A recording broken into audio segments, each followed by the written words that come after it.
Advanced philosophy memes. We made good memes. Advanced philosophy memes. Base fucking memes. Advanced philosophy memes.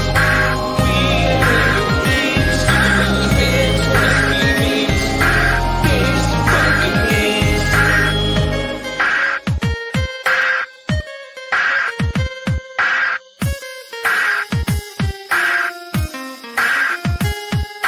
Shoutouts to Aquarius, D-Plum, Boy Scott, Pedro, and everyone else that engages on my posts. And Sarah, keep it up, man. You'll get there someday. And everyone else from Queen Bees.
So I guess we're You doing wrote that intro. I like that.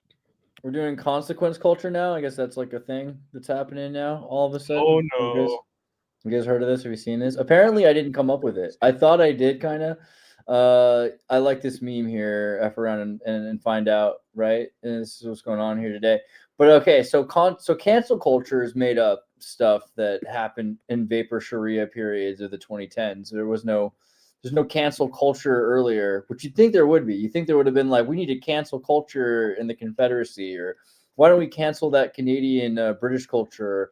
How do we cancel this British Americanism? Maybe in 1776, right? You would have thought, I should go back and check again because this only goes to the 1800s. But wouldn't you think that like someone would have said we got to cancel that American culture in England? Like you'd think that cancel culture would exist, but it doesn't, as far as I can find it. Meanwhile, consequence culture has been on the rise since before I brought it up. It looks like it's becoming more and more popular, but it was used after the Civil War. Consequence culture, right? And it happens again at the beginning of the 20th century. There's this kind of weird ellipses kind of thing that goes on during the crash of 29. Consequence culture, I assume, in the crash of 29 has to do with financial investment, poor financial advice. Consequence culture during the communist period, but it really booms up in like 1999 to 2001, and then drops off after September 11th until recently. So I think we're headed now back into F around and find out culture. Consequence culture is replacing cancel culture. What do you guys think about this idea? Is this just poor rebranding on my part? Is this something that really has historical precedent? Are we in the zeitgeist? Is there a difference even between canceling and consequences? What do you think? What do you think? Am I crazy here? You're insane. Absolutely mental, and probably should be medicated, to be honest. But then again, this is my surfing partner of the future. So that's the kind of company I keep. It's true. I like the background too. Sorry, not to divert, but what's the background today? This is like New Pagodi, right? So New Pagodi is this cartoon that I like a lot. Have you ever seen New Pagodi? You know what that is? Like this, with the wolf and the rabbit. It's like Tom and Jerry for Russian people. It's like it's a show where there's there's a cute little rabbit and it's being chased all the time by a wolf. I mean, where's the picture? See, he's like hanging out all the time and smoking cigarettes, and he sees that rabbit and he wants that rabbit. There's a weird kind of sexual tension, I think, between the wolf and the rabbit. Yeah, I mean, yeah, I think that's fair. I think that's a fair way to put it. He's constantly looking, and that rabbit's just a good, decent little Leninist pioneer really travailing the struggles and pathos that Marx has asked us to in the Khrushchev period, right? Yeah, this And is this probably wolf, this is probably about the interplay between masculinity and femininity, or the female and the male. You know, it's like I one's mean, really I'm just not trying even to like. sure. I'm not sure if that rabbit's a boy or a girl, to be honest. He could be a boy sometimes. No, I mean it's beyond just the gender of the characters. Like there was this Sure. Japanese cartoon called Beastars, and it's basically like this world where animals are personified and they're divided, like segregated between carnivores and herbivores. And like, you know, you have like different animals on both sides of the fence, but they're supposed to coexist. Like they're supposed to go to schools together and they're supposed to have jobs together. And the idea is like if you really zoom out and look at like all the archetypes at play, it's really just about like feminism, you know, like living in the world as an herbivore, the quote unquote weaker species of animal, while these other like carnivores have to exist alongside you and are kind of like fighting with their natural urge to just fucking murder them and eat them. I thought it's a silly show, but you know, I thought it was interesting. I think there's a vibe to that. I was just talking earlier about this idea of the archetypical difference between the masculine and the feminine story because of Star Trek. And some people were saying they liked the new Star Trek better than the old Star Trek. And I said, like, there's no justification for that because the old Star Trek was a completely different kind of show than any other kind of show in history. Gene Roddenberry wasn't trying to make a soap opera where people miscommunicated and had pathos. It's literally the opposite of every other show. Every other show has, I didn't understand what was going on. And for 8 episodes, I had to figure it out. And people are arguing. And Star Trek is this weird, autistic, utopian protocol demonstration. It's modeling in the future when there is no more pathos, there is no more growth, there is no more struggle. We were on a ship. We had a perfect day. We went to do our job. We followed protocol perfectly. And we learned basically nothing, but you learn by watching us do everything perfectly. It's a great show if you're traumatized after a long day in the Korean War, or you know, you get home and you just don't even want pathos. Whereas every other show is perfect if you're like cleaning up at home, watching soap operas. The same reason that talk shows were all about people fighting with each other, like the Jerry Springer show. Because if you don't have any real drama in your life, you want to simulate it on TV. And if you have a lot of drama in your real life, you're actually looking for escape from that drama with television. And so that's why Star Trek was modeling this kind of perfect behavior. But that's the masculine archetype, which is super boring. The masculine archetype is that it doesn't matter how little you are or how big you are, you're just this kid, but you're not important. You're just a man, you know. You're just trying to figure some shit out. And you're going up against a villain. It doesn't matter how scary the villain is. It's irrelevant because you're going to not feel anything. You're not going to be afraid of this villain. And it doesn't matter how bad it gets. It's irrelevant because you're going to conquer the badness, right? So it's just this model of a perfect situation. Whereas the feminine archetype is like teeth or hostile. It's about how you're forced to endure something that you didn't want to endure. You cannot survive. You cannot win. You're oppressed. You're assaulted. And what it feels like to be held against your will, to be hurt, to be afraid, to be angry, to all of these emotions, what it feels like to feel those things. That's the feminine archetype. I think the perfect male movie is literally an 1.5 hour long explosion, right? Where you see it from different angles, you see different things blowing up from the same explosion. And the perfect female movie, they don't show the explosion at all. They just show the aftermath, you know, all the emotional turmoil, all the trauma, the damage, and the healing and the recovery and the emotional complexity. And then I guess, you know, for everyone, you could just have a movie with both the explosion and the aftermath, which we see a lot of. Absolutely.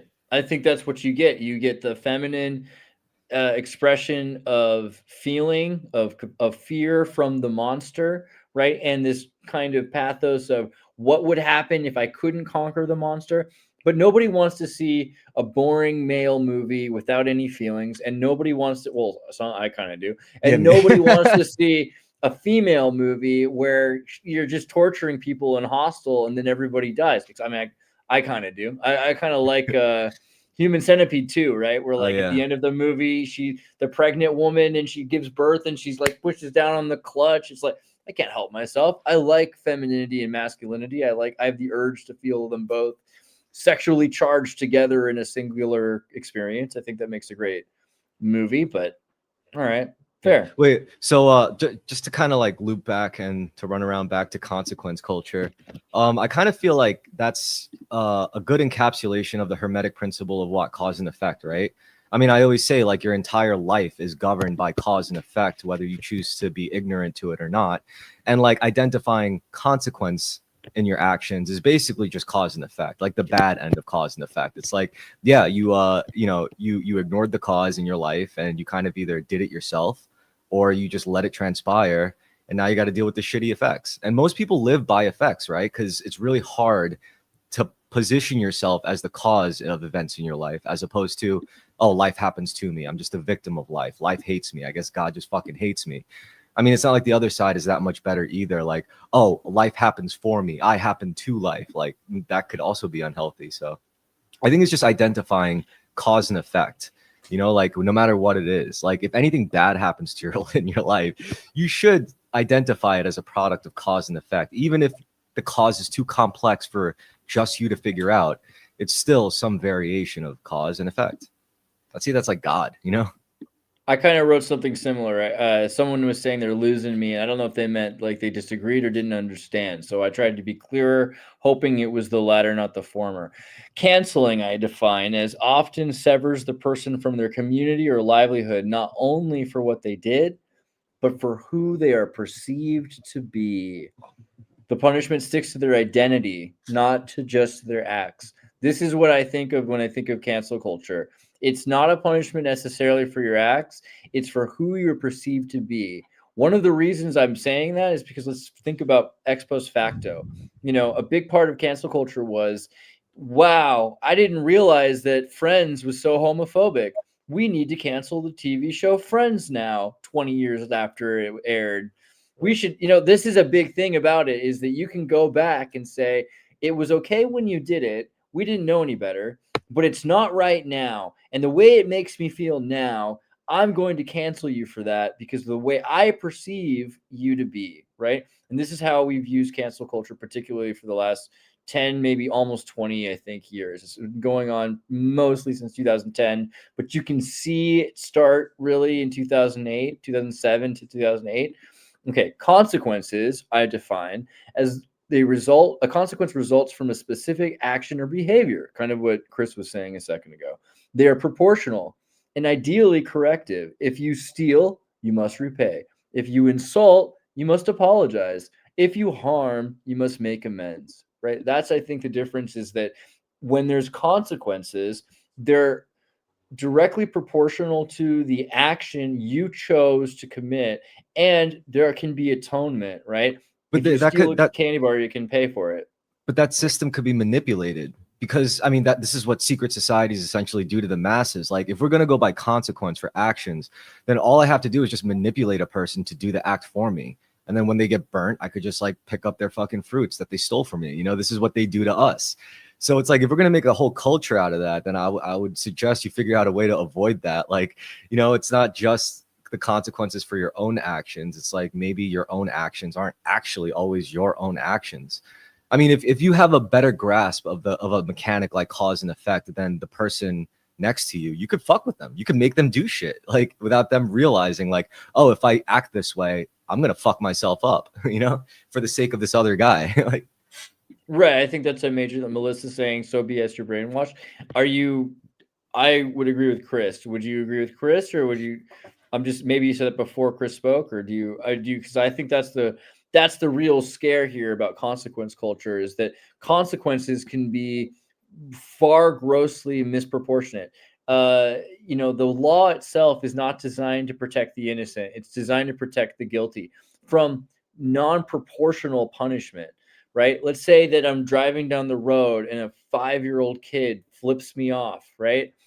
Do I get to run him over? No. I might be like annoyed or something like that. And maybe there should be some consequences to someone doing that. But the consequences shouldn't be murder. I don't know. Like you shouldn't murder a 5-year-old ever, right? And I think you might justify it if you wanted to, out of the same reason that cancel culture was able to justify canceling Friends. Okay, so you were saying I was speaking to the Grok definitions being accurate at all. I don't think I got that from Grok. I think but yeah, fair. I think consequence culture is a very useful and maybe important mechanic for the individualist, but for the collectivist, they should focus less on consequences like canceling and focus more on the basic mechanic behind such things like cause and effect. You know, because that's what the other's really lacking. That's what each side is really fucking up on. One side is too focused on like the morality and the ethical shit behind like all the outcomes, whereas the other side is kind of ignorant to like what happened here in the first place. Like, did you actually observe the chain of effects that led up to this that kind of makes everyone culpable and not just this group? Yeah, I mean, so flip off the 5-year-old's parents, or like, how about like make them into chili and make the kid eat his parents? No, is that too macabre? Is that too South Park? So wait, Kurt, and also I'm asking the audience too. Would you define canceling versus consequences better than my comment did? Is there a difference between canceling and consequentialism? I think to be perfectly frank, speaking as a friend, I think everything is so political, and to try to split hairs on what's going on in that sense, I think it's really covering up what's going on. So like, yeah, I've really been getting into like podcasts, well, I'll call it a podcast about secret societies and like how power works, things of that nature. And I think really getting into the semantics, it actually reveals that it's pretty highly political. What is there really a difference between consequence culture and cancel culture? Because canceling someone is a consequence. That's what happens. So it's you can get so lost in just all the vocabularic bullcrap that's going on for sure. But yeah, recently there's like the subject of like Kimmel in the political world. Like, I think Kimmel said things like that were equally as unfunny as any other day, you know, about the Republican Party. Like it was just like whatever, you know. It was you can say like, wow, that was very mid without, you know, being understanding that late night is a joke anyway. So the fact that there's like a rebound against that, it's like it seems like everyone's hands are dirty. That's just what it seems like from the outside. Hell yeah. Yeah, everyone's hands are dirty. Like none of this is intelligent to focus our energy on anyway. It's like, and there's the perspective. Like if you go back and look at the ratings of things like The Late Show in the 80s and 90s, like the ratings were probably, I think, around like 4 or 5 million per night. And late night TV hasn't really had those kind of numbers in 2025, which, you know, we have more population than we did back then. So the whole business model might actually be failing. And you can't get into like a lot of the nitty gritty of the numbers, but like companies think about opportunity cost. So if they think they can get, you know, better advertisements and better ratings by going another route, that's the direction they're going to go in. Like it doesn't even matter at a certain level if something is profitable. If something isn't profitable enough, they're going to get shoved out of the way for something else. That's how companies and power work.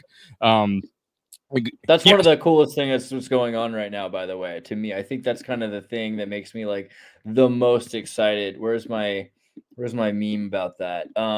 Like Disney people are saying, call your provider, like these lefties are like saying, call your provider, cancel ABC, ESPN, Disney.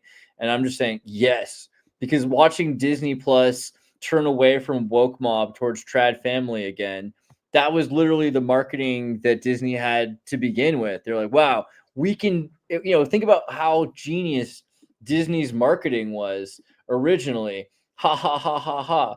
We can get people that have kids who will grow up and have more kids to like our stuff so that they'll buy more of our stuff. And every generation, their kids are going to be endorsing their parents will, like, who are the kids we raised originally, will be indoctrinated and programmed to endorse our stuff. This was the thing that worked. Woke mobs that don't have kids do not make more demographic. Eventually, they ran out of demographic because they took all the people that weren't having kids, that were having abortions instead of kids. And those were just less seats to fill in the theater. That has nothing to do with morals. That has nothing to do with ethics. That has nothing to do with ideology, really. It just has to do with straight up demographics. right?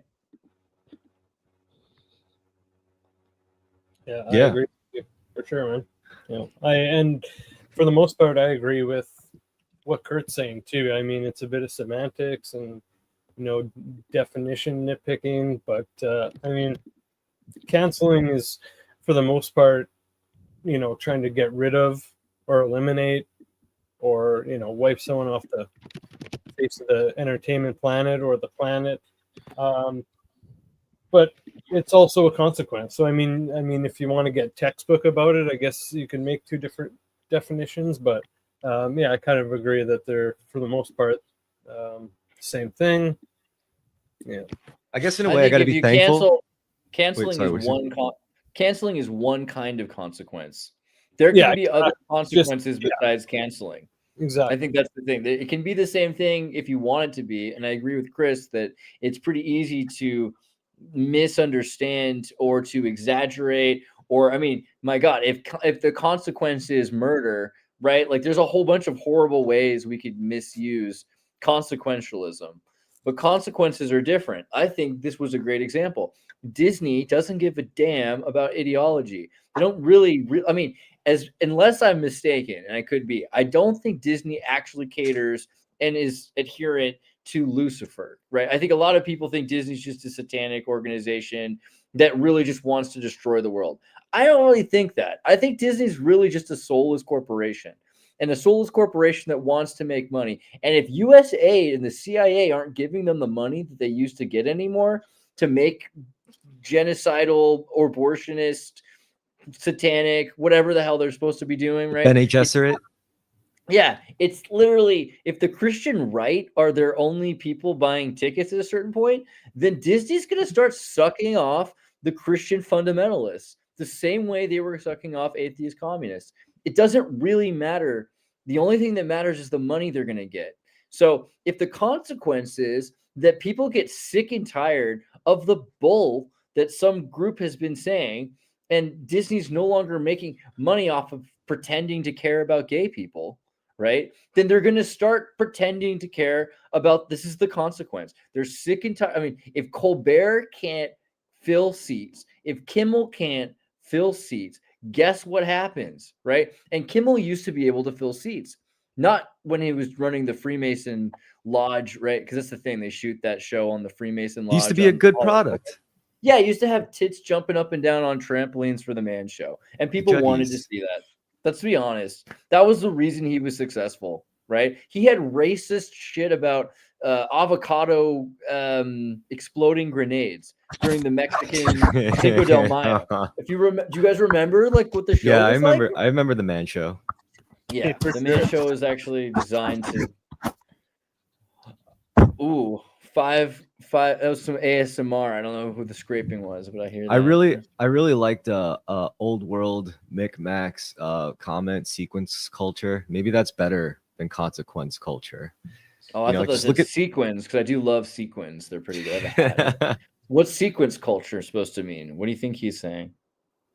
I think it's more focused on the actual chain of events that leads to an outcome that would necessitate a consequence in the first place. Someone's saying that the stream isn't linked on FChat. It should be. What do I have to do? Do you just mean like put a link to the show that people can watch it? Is that all that means? Here, I'll put it right in here.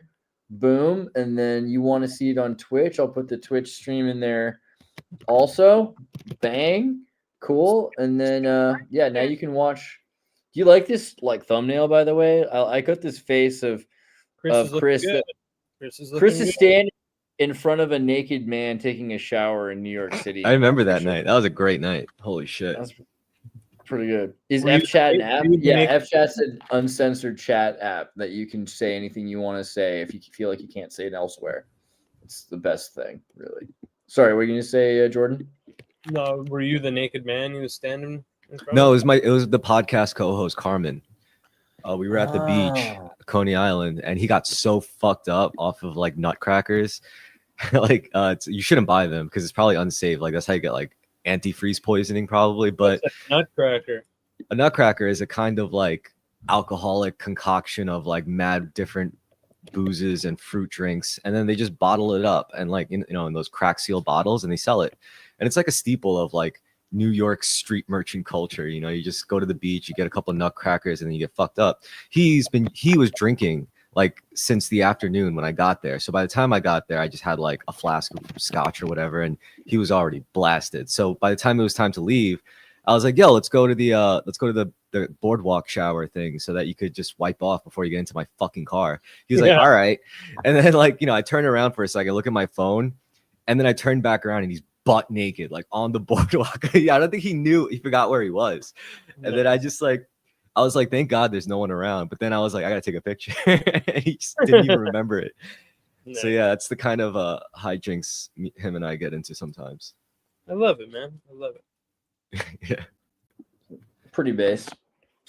Yeah, I mean, I'm just looking over here. I'm trying to see if anyone's got a better definition. Did Melissa write a better definition of a difference? Like, does anyone have a better definition of a difference? Maybe they are the same thing. Consequences are necessary. Life lessons.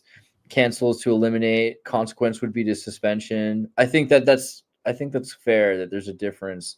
Like, I don't hate Jimmy Kimmel, and I wouldn't say that I would never listen to him again. Right? He's not canceled to me. Like, not really. Like, if he said something that didn't suck, I would listen to it. Right. I think I might cancel my subscription. I was already bored with him 15 years ago. When he stopped being the Man Show guy, it was like, whatever. I don't think I've ever listened to like talking heads or show people like that. I've always listened to fucking weirdos, like kind of like you, like on YouTube for the past few years. Like, I've just been, these guys seem to be talking about the thing that I'm pretty interested in, but that no one else seems to be talking about for some strange reason. So yeah, I don't know. Kurt, do you feel like they have to be kind of like indistinguishable, or like, what's the alternative? Can we have an alternative to cancel culture that isn't just the same thing? Or what do you do at this point when people are calling for violence on each other and people are killing people based on their opinions, and debate doesn't work anymore? Yeah, you go. Sorry, I didn't mean to interrupt the question. No, you know where I'm going with this. I thought it was done. I was like, okay, here's my it's still going. It's still going. Yeah. So this all comes back to David Icke. All right. Does this answer make you happy? This all comes back to the elite race of reptilians that are controlling society. And so the funny thing about this is where David Icke is genius, because like, even if it is just like some stupid troll conspiracy, like birds aren't real, it's like, well, it's an extremely effective metaphor at the same time. And it's like, it's hard to hate on someone, and like, you can't cover David Icke if you're a news station and have people take you seriously, because it looks like you're being successfully trolled. It really is. It's amazing. It's genius. So big flex for having David Icke on the show. And well, I do think this is related. So I gotta, how do you pronounce this guy's name? Is it Yang or Zhang? The prof that's like Jian, Professor Jian. Yeah, I love Jian. That guy. Yeah. He's going to debate.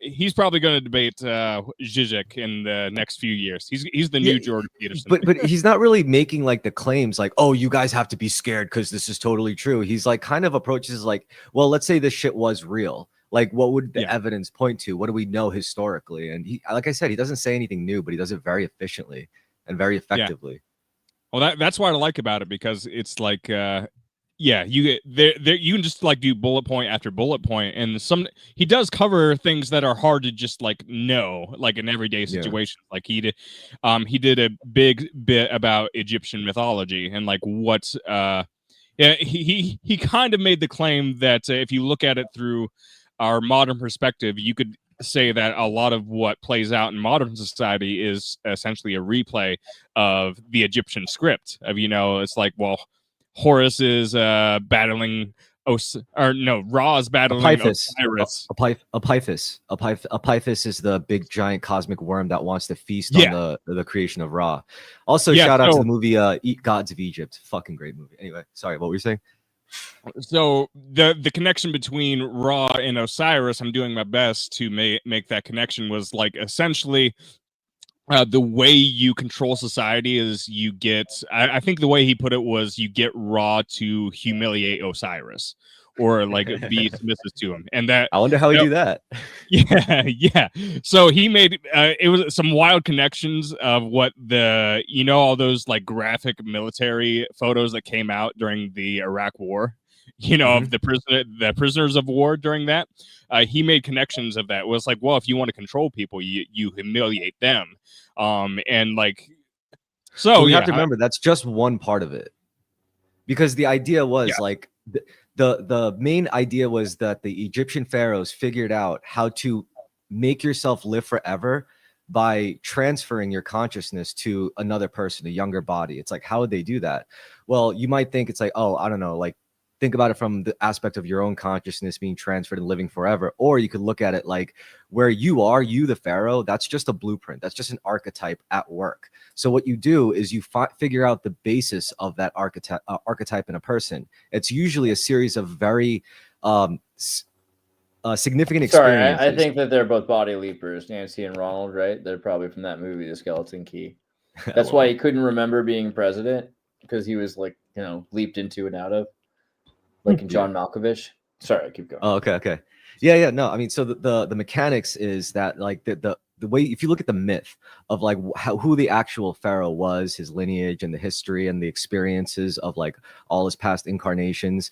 So what you do is you create a ritual, and that ritual is supposed to reflect every single experience. So if the myth goes, oh, he has to stab and kill this worm that wants to feast on all of creation, then you get a guy whose role it is for you as the initiate to stab the dude. So you could play out that role, that experience of Ra.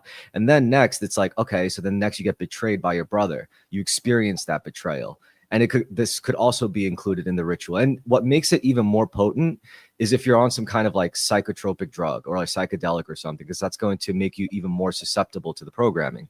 So then you go through that part of the ritual where you get humiliated or betrayed and you experience that. And then you experience the sexual stimulus, which is like, you know, maybe there's like some sexual orgy involved in the ritual. And then is the darker shit, like the child sacrifice and the R wording, which does happen in the rituals. And then this whole series of like experiences that happen all at once while you're probably like fucked up on mushrooms or something. It's to literally turn you into that thing. There's something from somewhere else comes and you become that archetype. You live it out. And it's not just as simple as like traumatizing someone to have the same personality patterns. There could very well be like something borderline supernatural about it, where it's like, dude, that's weird. You're not even supposed to remember that. And yet they do, because they're tapping into some primordial archetypal pattern and it's manifesting, you know? Oh yeah, and that was a huge point of like one of his lectures. He was saying, well, essentially, if you want to transfer memories, like past or present, you basically have to do something ritualistic in the psychedelic experience, and that's like during that ritual is when those memories get transferred. That was it was so phenomenal. And he also talked about the Garden of Eden, and he was like, well, here's all this philosophy, here's these things that are right in front of our face, but we never really analyze. And one of them, well, what happened in the Garden of Eden? So essentially, if you look up in Genesis, I'm just repeating what Zhang said, but this is true. God said, don't eat from the tree of knowledge or you will die. But that wasn't true. It turns out Satan was telling the truth and saying, well, they're lying to you. Like, he's lying to you because he doesn't want you to become like them. And you can get into, you know, debates about what that actually means. Like, people are afraid probably to analyze that aspect of it. But essentially, yeah. So they ate of the tree of knowledge, but they didn't eat from the tree of life. And they would have had to have eaten from the tree of life in order to become fully like the other gods or God himself. But we only got to eat from one. So we weren't banished from the garden for eating the fruit. We were banished from the garden to prevent us from eating from the second tree. That was essentially the big, philosophical reveal of the entire thing. The punishments were spelled out in the Bible, pain for women and working in the fields for men. But the Bible doesn't say people were banished as punishment. So it could be inferred that the punishment was the other thing, because well, we learned too much at that point. So I'm trying to connect this back to what Andreas was originally saying about cancel culture, cancel versus consequence culture. And the thing is, underpinning all of these political debates are parts of these centuries old philosophical struggles between people and ideas and spirituality in general. And so how does spirituality and God fit into all of this? And I think if you approach things from the spiritual standpoint and trying to, to transfer information from that spirit realm into today's world, well, it makes a lot of what we're doing and analyzing a little bit frivolous, because it's not conductive to things that we should be drawing our energy towards. And so, well, naturally that would lead to a whole, rant about secret societies too. And that's one thing I want to ask Jiang so many questions. Personally, I'm just thinking, like, if you're looking at the lineage of all the different kinds of religion that we've had throughout known history, I don't know about anything prehistoric. Who knows what the fuck happened then? But it started with like the kind of mother goddess religions, right? Like Gaia kind of consciousness, where it's pretty much deifying the womb, because that's where all life, like divine life that we know of as humans, would manifest from. Without the womb, there is no baby coming out of anywhere. I know Stefan would probably be like, births aren't real, by the way, but I'm just saying this is what they were probably like believing in back then. So they kind of deified Mother Nature and the global spirit and whatnot. And then afterwards you had polytheism, because once these like tribes became bigger into actual settlements, they started building expedition parties to go out and conquer other tribes. So this is where they would take their gods with them to battle. And if your tribe loses your battle, that means your god now serves their god. So eventually, after so much of this happens, you get like a formation of a pantheon, right? A hierarchy of different gods, which all got forged through battle. It's like, my god, their god fought this god, and they lost, so this god lost, and basically it ends up as this hierarchy, and that's where we get polytheism. And then it's monotheism. So I think really what it's about, it's each phase is supposed to teach us what we're supposed to be grateful about life. Like the whole mother goddess phase of our belief system and spirituality was supposed to teach humanity to be grateful and to care for their environment, to care for their lands, to care for, to be grateful for the seasons and the cycles and all the life around them that sustains them. The next phase, which is polytheism and, the formation of that's supposed to teach humanity how to be grateful for society, our community, our fellow man, because without them, we couldn't be able to do such great things and tap into the powers of all these different gods. So that's, the second phase. In monotheism, I think really what we're trying to learn how to be grateful for is like the actual mental universe, the entire thing of everything in the material thing at once, connected.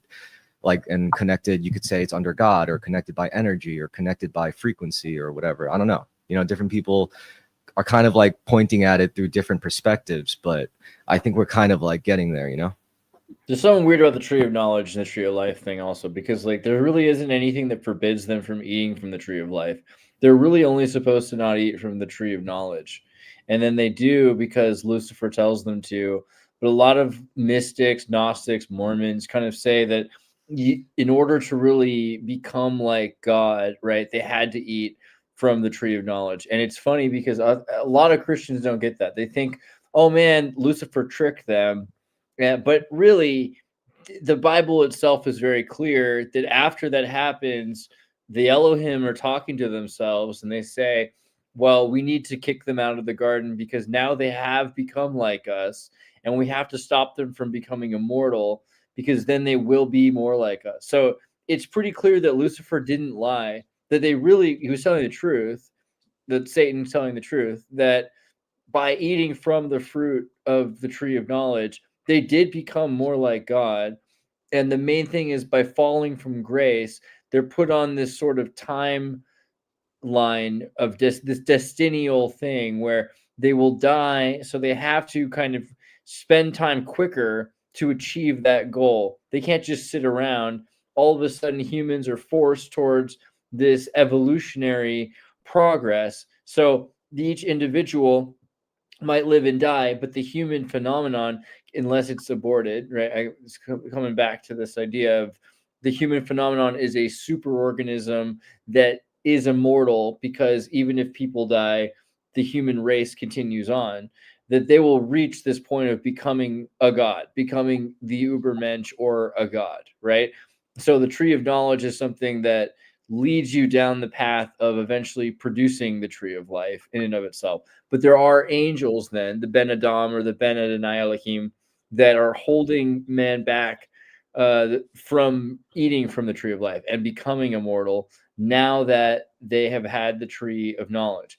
But there's no reason that they weren't allowed to have the tree of knowledge. I'm sorry, the tree of life before. They were really only forbidden from the tree of knowledge, which makes you wonder, did the tree of life not work yet? Or why did they avoid it? Or is it that you have to continually eat from it? There's all kinds of questions there about the tree of life. It could have been that once they stop eating from it, then they become mortal, or just that they literally never had it before because it's something that wasn't unlocked right before having the tree of knowledge.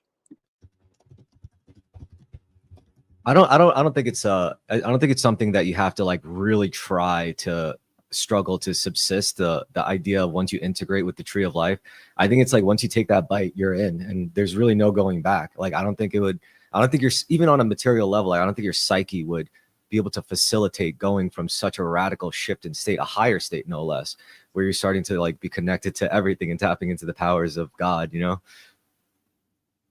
I mean, it's not even like, you know, you're struggling to hold on to something. It's like, I can't unknow this. I mean, fuck, I would forget it if I could, you know, maybe some days, like, but I can't. Because then it's like, no matter how mad I get at a guy, for example, for fucking me over, if I slap him in the face, if I say something mean to him or truly try to make him hurt worse than me, I know like on that level, I'm hurting myself. Like, what am I doing? This guy's just doing it to me because he's stupid. He's not at that level yet. He doesn't see the connection yet. That's the only reason why he would really want to act this way. You know, probably he's not that evil unless like you think about those. But even those demons are a product of the same like entity, you know? Yeah, I think there's a lot of question about the knowledge of good and evil too, because what is good and what is evil, if they're just points of view, I think consequentialism, back to the idea of consequence culture, is a lot more clear. If this happens, that happens. If I know the consequences of something, then I know what I want to do based on what suits me or suits my ideal and my goal. And that's so much different. That's so much better, in my opinion, and different than believing something's good and evil without understanding what will happen, right? You don't necessarily know what will happen if you lie or you tell the truth. But if you did, it would really affect whether you lied or told the truth. And a lot of people are just taught, well, lying is bad, it's evil, and telling the truth is good, it's righteous. But if you know exactly what happens if I say this or I say that, like for instance, Pinocchio, right? If Pinocchio doesn't know something and he just says something like 2 equals, maybe he doesn't know math. He says 2 + 2 = 3, grows. 2 + 2 = 5, grows. 2 + 2 = 4, nose stays the same length. Now he learns that 2 + 2 = 4. So being able to be aware of consequences is more powerful than just having this blanket idea of good and evil, which is, I think, something we're missing from. It's not called the tree of good and evil or it's the tree of knowledge, right? And to know something is to know what is happening, what is true, and what will happen. I think that's really maybe the value that God has. If this idea of there's a God that's aware of all things, they know the consequences of all things, right? Yeah, that's a point of contention with a lot of people when it comes to morality, because it's kind of messed up, but some people really can't conceive of this idea that some people who do evil shit, they don't do it because they wake up, you know, one day and they say, I want to do something evil today. I want to be an evil being. Some people do evil shit thinking what they're doing is completely harmless or even helpful. Like if they're deluded enough, like maybe I'm actually doing something good instead of something harmful. Like that happens all the time. And some people can't understand that. They're like, no, that person did a bad thing. He knew he was doing a bad thing, but he just did it anyway. Like, yeah, I'm sure that could be a thing, but still, like, I'm pretty sure the opposite can be just as true, if not probably a little more true, you know? Dang. All right. We got some super chats already. So I love you guys from Anon, which is awesome. And Tawny sends 11. 11 look how beautiful this color is too. I like this kind of avocado, like this like ripe avocado vibe that's going on with this color right here. Tawny, thank you very much. That's pretty rad. I love you guys too. Love Exertus chat. Love. All right. Pretty base. Yeah. I think that, yeah, there's something to be said about consequences. Sorry, what did you say, Jordan? No, I was just saying thanks for the super chats. Heck yeah. Yeah, no, this is base, dude. I appreciate that. I like seeing like the F chat rolling because a lot of crazy stuff gets said in here. Pretty good stuff. Yeah, I just think that if we're able to know what we're doing and what's going to happen if we're going to do something, then we have more power, and people will make different choices because, you know, they say like a lie is like a cheap bottle of wine. It doesn't cost much at the time, but it burns as it goes down, and you know you're going to pay, but later you say, and then the next day you feel nothing but regret, right? There's something about long-term consequences versus short-term consequences. We're very quick to say, well, it'd be easier immediately if I, you know. Oh shit. You know what? You might have just opened up a can of worms, because if we're talking about time preference, like instant gratification type shit, which will really determine your idea of like time preference for consequences, you know, by contrast, basically you're saying that leftists are more likely to think about short-term consequences. So they're more likely to do like long-term damaging shit. So ergo, leftists are less moral than the people on the right.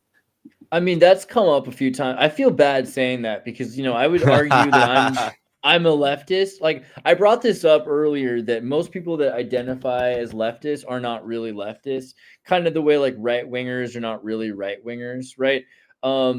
What was the argument I used earlier? I was talking about billionaires, right? A lot of billionaires will tell you that they're progressivist leftists. They'll say, you know, like Klaus Schwab or like, where's my list? I made like a list of this the other day.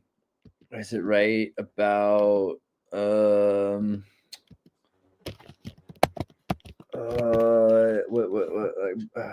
on, man, I'll find it right here.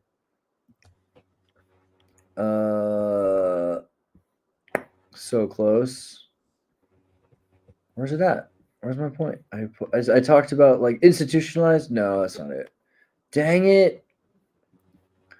Leftist I think policies. Go ahead. I'll find it. I think what's interesting is back to kind of, I guess, Kurt's vein of with like secret societies, the evil ones anyway, with all the shit we hear about them. I think it's they kind of point to a vague direction of the most evil objectively thing that you could possibly do as a human being. And it probably has something to do with like the younger people in our species, you know? Here's what I wrote, right? So like Michael Bloomberg, Warren Buffett, Tom Steyer, Bill Gates, Jeff Bezos, Larry Page, Sergey Brin, Eric Schmidt, Reid Hoffman, Pierre Omidyar, the guy who made eBay, Mackenzie Scott, Dustin Moskowitz, Reed Hastings, Vail Salwan, the Sultan Al-Jabbar, right? What do all these guys have in common, guys and gals? They are the elite. They're billionaires. They bankroll and promote quote unquote leftist progressive causes, and none of them are really leftist, right? They're all just elite that are masking themselves as leftists. Why do they do this? Because playing the part of the compassionate leftist lets them shift the cost of pensions, healthcare, and social programs onto the taxpayer. Right? If you got a whole bunch of people working for you and you don't want to have to pay their pensions, wouldn't it be cheaper to make them put some of their payment, the little payment you give them, into a tax pool so that they're paying for their own social services? Saves your corporation tons of money while they pocket the savings and make more profits. It's not charity, it's strategy. So I think that's a big thing. The other one I brought up was institutionalized racism, right? Institutionalized racism exists. It's managerial theory. John D. Rockefeller and the billionaire elite sold policies which sounded compassionate, but turned Black Americans into managed underclasses, where the worker is kept alive, but only enough to remain exploitable. The elite took a page from Marxist managerial theory and twisted it for corporatism, recognizing that if the taxpayer-funded social services subsidized the lowest class, individuals could be kept as permanent, reliable units of labor. By breaking the family, incentivizing single motherhood, and replacing community with bureaucracy, they guaranteed a cheap, dependent labor pool. In the 1950s, the majority of Black children, 75% or so, were raised in two-parent households. This is higher than today, where roughly 50% of Black children live in two-parent households. The decline in two-parent households started in the 1950s and 60s. 1960s and 70s, linked to economic shifts and policy changes like the expansion of welfare programs. Now, crime, incarceration, and poverty feed a system where elites profit off the exploitation, all while posing as saviors. Why are the Asian and Latino populations less affected by these policies? And why does this disproportionately affect Black Americans? Because many early welfare programs excluded migrant or immigrant populations like Asians and Latinos, while unintentionally preserved family structures for those groups. They helped us by not groups- giving us money. I think so. Immigrant groups like Asians and Latinos arrive poor but retain strong family networks and communal support, allowing them to climb economically over generations, right? I think this is kind of the value of social infrastructure. Like, we're told that these are designed to help people, but are they? I mean, clearly not. What's the benefit of helping people? If you have pets for your pet causes, you're better off than if you were otherwise. So these people that talk about leftist values, they're not real leftists. I've made videos on Marx. I've promoted Marxist theory. I'm pretty sure that the real leftists are people like George Bush, Dick Cheney, these neoconservative Trotskyites who people don't realize that the Republicans who invented Social Security and social services, they were the real leftists originally. The main thing that the Democrats had was an association with Stalinism, which is a form of socialism. And it's fair to say that in the 1920s and 30s, everybody was a socialist. They were just arguing about what kind of socialism to enforce, right? But they were socialists from the dictator perspective, right? And democratic socialism is completely different. This came up earlier because somebody was saying that, you know, we're America with cancel culture, consequence culture. We're no longer living in a democracy, right? So I had to say, who's going to tell them it was never a democracy? It was always a republic, right? I think that's kind of the vibe. That's kind of the vibe of the zeitgeist right now. But okay, one guy argued this point earlier. Where is he at? Wanted to find it. I think it was Jeffrey Bark. Jeffrey, I love you. You're a decent, compassionate leftist. He says all this stuff. Are you serious? Trolling economists, all this stuff. And okay, basically he posted this article. He posted The Economist, which claimed that in red, the amount of right-wing ideological violence in the country is disproportionately high. It's pointing out that the right wingers are the most violent group in America. So I had to like dig into this because I thought, that seems really strange to me, right? Because I don't see as much, and I'm not really trying to make this a partisan issue, because I kind of am a Marxist more than most people are. I don't think of it as a left or right wing thing. I think left and right wings are this plastic architecture created by the top to oppress the down, like the downtrodden proletariat masses. So it's really a up and down, bottom and top kind of thing, classism thing, not really a Napoleonic progressivism versus conservatism thing. I don't think that's real. I think that's the thing. That's all the stage that's controlled by the elite, right? I think that tends to be my perspective of it. So I was really interested in this idea. And I thought, well, you know what? If you're going to talk about partisanship, it is, to me, it does seem like the left, whatever we're calling the left, even if they're not really the left, call for more violence than the right wing. So why would it be that the right wing are being documented to be so violent? What's the deal with this? Well, so I started digging into it, and I found what's actually going on is that there's a group that the economists use called the Prosecution Project. And what they do is they look for causes that they can describe as right-wing protest or violent protest. And so they've said anything like tax evasion or driving without a license or even Antifa, which was protesting government, that these were actually right-wing violence, which I thought was really interesting because I don't think of tax evasion as violence. I don't think of driving without a license necessarily as violence. I particularly don't think of Antifa as right wing. However, if you think about it, George Soros financing BLM and etc., these are certainly false left, right? The false left is for real. So it could be fair to say that there's right wing, like open borders, globalism is maybe theoretically, secretly a right wing kind of fascist, liberal, whatever we're trying to say. That could be true. But generally, I don't think of the Antifa torching courthouses as right wing violence. So there is a weird kind of disproportionate thing here describing the right wing as violent in situations when they really aren't. And I brought this up to Jeffrey, and Jeffrey sent me this long-winded sort of like AI-driven response. So I said in response to that, you can you can kind of show, because it's like with these brackets and everything like that, like how it works. Jesus, using Jeffrey, articles. this guy has to. Oh man, he's got to talk to some more people in real life. I appreciate the effort though, and I said I guess we're just. You can see I screwed this up by hand because I used 2 apostrophes here. I guess we're just doing AI generated responses now.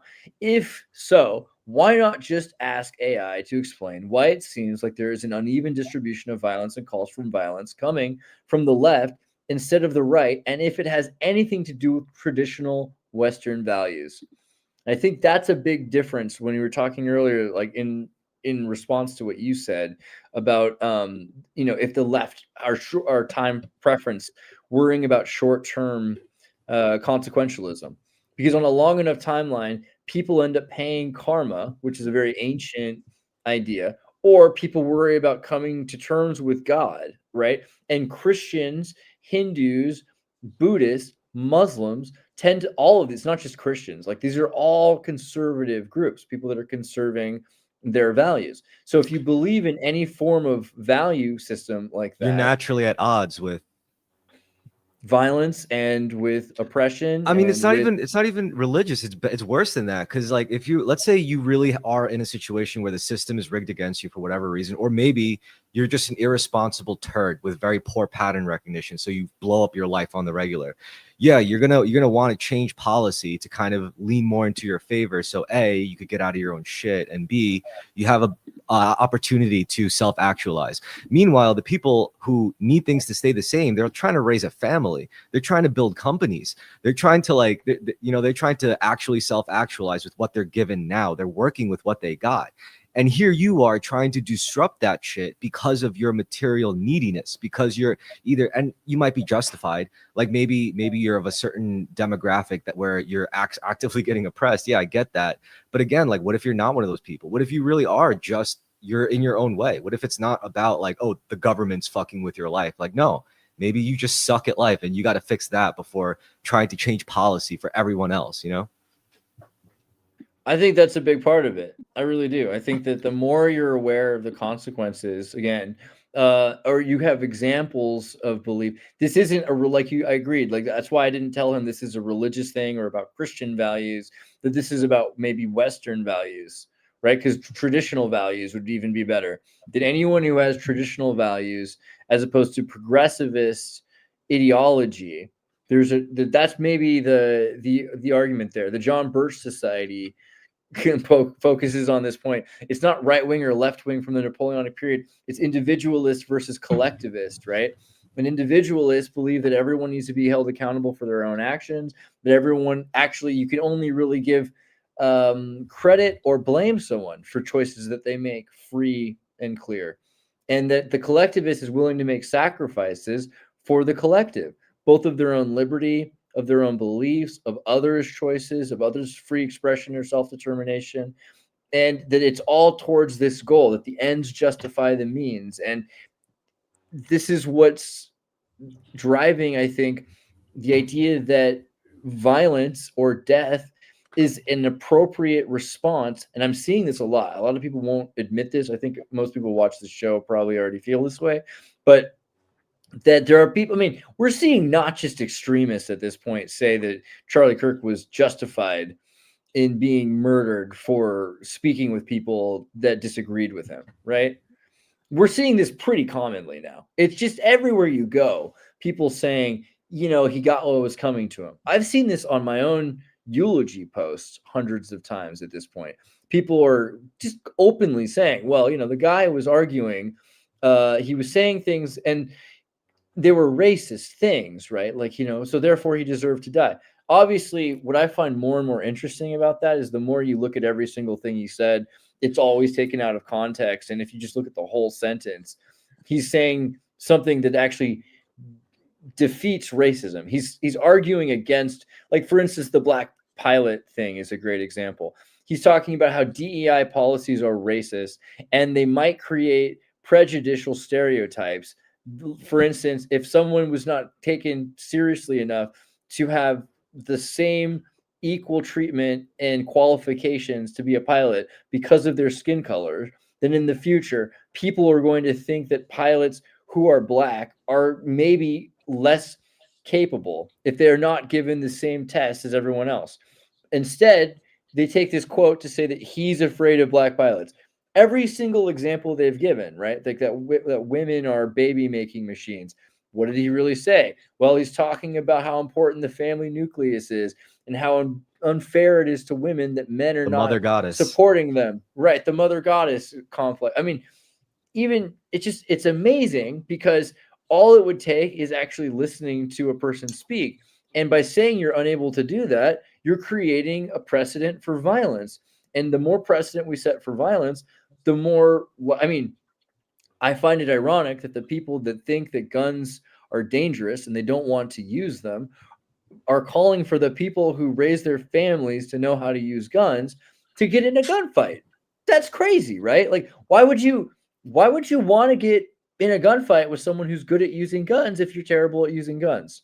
That's the beginning of what is, I think, a designed psychological operation to create a civil war. And I think the other thing I want to point out was like just 2 minutes before Charlie Kirk was shot last week on Wednesday, right? It was like, that's one of the reasons I almost felt like I couldn't even handle doing the show yesterday, because we were literally just in the middle of trying to create an episode. Last week's episode was called We Have Solutions. I was going to avoid the idea that we have problems and talk about we have solutions. And as it starts, we're watching this guy get murdered, right? We're watching blood shoot out of his neck. We're watching this Catholic feeling stigmata where just like blood was flowing. To me, it reminded me of like the statue in Medjugorje in Croatia, in Bosnia-Herzegovina. There's a statue of Mother Mary that cried blood. Just this crazy emotional moment. And I just want to ask, trapped. Do you think it would have been like how much crazier it would have felt if it was like President Trump and it was that violent and he did pass in a gruesome way like that on publicized television? Do you think that would have been? If Trump almost did, right? Whether you believe in it or not, like that almost happened. And when that was happening, he wasn't president yet. He was running for president, and America would have said, this is super. The majority of people who hated Trump would have said this was super justified, that he got exactly what had coming to him, and that they would have used that against Americans who supported Trump. Of course, I think and it would have been very different climate, because at the time you would have had it would have been like the Kamala Harris America, right? So there would have been very little we could have done about it, and people would have just. You know what's messed up? As bad as it would have gotten with Kamala Harris, people would always be like, "Yeah, I could imagine how much worse it would have been if Trump was president." I would have blown my brains out. I would have been like, "No, I can't do this, guys. Fuck this." I wouldn't have done that, but I would have. Okay, fine. I'm not advocating for that. I'm just saying, like, it would have been horrible. At least you got a sword, bro. Like, there's better. No, I'm just kidding. True. Like, generally, just like get a one-way ticket to a tropical paradise, and it's a lot cheaper in some other places in the United States. There's a lot less horrible people. This is the thing, though. I posted this 2 minutes before Charlie Kirk was shot. I was talking about Irina and DeCarlos, which, by the way, DeCarlos means the Charlie. I think it's interesting that the murderer of Irina, the Ukrainian girl, when she was stabbed by this guy in a bus, right, that his name is DeCarlos, and that at the same time as Charlie Kirk, Charlie Sheen was on Joe Rogan. I don't know if there's just some weird Freemasonic supernatural roasting swap going on, but it was interesting to me. And I got in trouble for posting this because someone thought that I was talking about Charlie Kirk. They're like, a psyop isn't this powerful, man. People feel like their brother died. I'm surprised from you. Because I posted this right before Charlie Kirk Let died. me read. Sorry, can I just read the post real quick? My post or his post? Yeah, no, the original post. Yeah. My Oh shit, post I says- remember that post. it's Yeah. it's I about said, you. yeah, it was because what happened was, the Democrats were supporting DeCarlos. They were not speaking about the Iranian, the Arena, the Ukrainian girl, and MAGA was begging for the police state. So I said, what a great psyop. The left no longer care about Ukraine. MAGA is now begging for the authoritarian police state they fought against for decades. This worked like a charm. People are making these concessions in the short term because it suits their ideology for now. Right? I think that's literally what I was worried about. And I wanted to talk about last week, but I just couldn't even bring ourselves to talk about this last week because it was way too real all of a sudden. Like when they're killing people that you care about.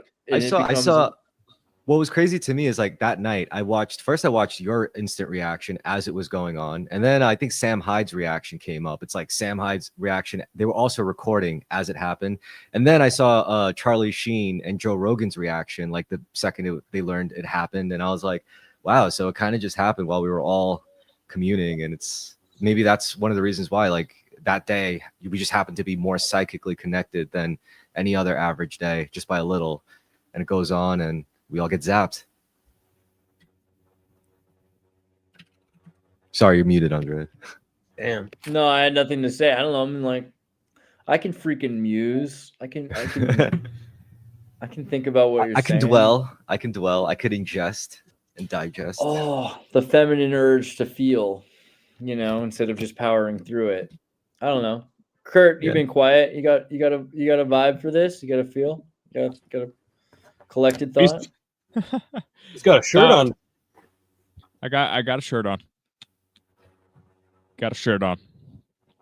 I do have a shirt on. I'm about to fire up my grill. I made some mushroom garlic burgers. I'm cooking them up for my friends to celebrate my birthday party because I'm not full of myself, and I give everyone else gifts on my birthday. Dude, when's your birthday? It is 2 days from now. Happy birthday, buddy. Happy birthday, Thank you. girl. Thank you so much. I'll be 35, which signifies something, right? Sure. Yeah. Wait, Yeah. when's your birthday? 20th? The 20th? It is. Damn, my birthday's at 23rd. Oh shit. I'm putting them both in my phone right now. A bunch of dirty ass Libras, yo. Can't be trusted. We're just whores. Yeah. Dirty Make up whores. for my mother being a Libra. It's cool. Actually, are you a Libra? I don't know if you're a Libra. I think you're the one before that. Maybe you're like a Virgo. I'm Virgo. Yeah. I have a penchant for attracting Geminis. I think I've had 3 girlfriends in a row that were all born on June 6th. It was weird. June 8th. Never mind. Sorry. I should be more precise. They were born on June 8th. I don't know what that means, but I think the odds are like 1 out of millions that would happen by chance. So I'm convinced it's all a simulation. Whatever. Yeah, I mean, I don't mind. I think there's a connection there that people have. Like astrology is weird and interesting to me because you don't get to, I like, people will always ask you like, what do you do for work? Or like, what are your favorite hobbies or something like that. I love the things you don't have no control over. Like, what did your parents name you? Like, what's your ethnicity? Like, what did your ancestors have sex with each? Which ancestors had sex with each other to make you happen? You like the RNG what day bits were in you? the character creation. Yeah, I think that is cool. I mean, because those are the things you have to work with that you don't like. It's all I get you. If I'm already your friend, I already get what kind of choices you make, right? I mean, if you're kind of molded and controlled to some extent by the constraints of reality, that's pretty fascinating. And a lot of people I'm surrounded with do have similar birthdays. I've noticed, like, that's the Libra Virgo thing is interesting. Gemini's all around me, right?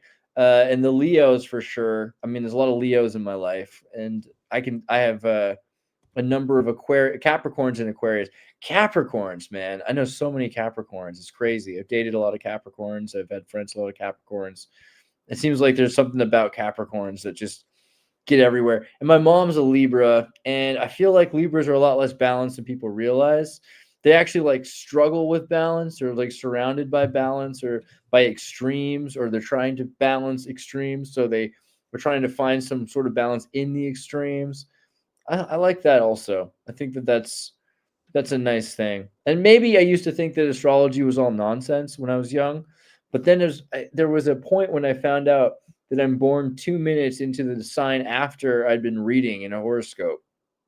So many years I read this horoscope, not realizing that I'm born 2 minutes into the next sign.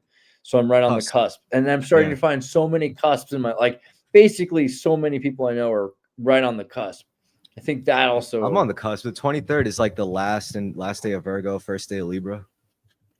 A lot of cusps in my life, man. I don't know. There got to be something to it. Kent Wood shares JFK's birthday. That's kind of cool. I wonder about that. Scorpio? My brother's a Scorpio. I forgive you. No, I'm just kidding. That's cool. My ex was a Scorpio. Man, we really couldn't. We just could not see eye to eye about certain things. Dude, emotionally, I don't know what to do with the Scorpio. They're just like you're wandering through the desert, starving and thirsty, and all of a sudden this scorpion comes up and just like stings you to death and just yells, "Survive, motherfucker!" Like this is constantly. That's what it feels like to me. I love your people. Don't get me wrong. That's hilarious. What about so Hassan said that they're openly admitting they're fascist now. You saw that Trump's consequence for Antifa, which to me, by the way, I think Antifa is kind of like the Westboro Baptist Church. Like the Westboro Baptist Church is not really Baptist or a church. They're not very Christian, right? Antifa is not really very Antifa. Like I don't think that I think that, some people just use words. That doesn't mean that they are or represent the things that their brand is saying. Like, why do kids love Apple Jacks? They don't taste like apples. They just do, That's kind of how it feels when they use this term. So White House says, I am pleased to inform our many USA patriots that I am designating Antifa a sick, dangerous, radical left disaster as a major terrorist organization. And so Hassan says they're openly admitting they're fascist, by the way. What do you think about that? Like this on both ends of this before I respond with my meme.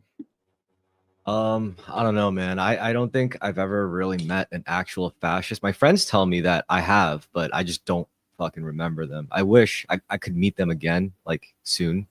So I'll have a better beat on what a fascist is supposed to sound like, be like, smell like, feel like.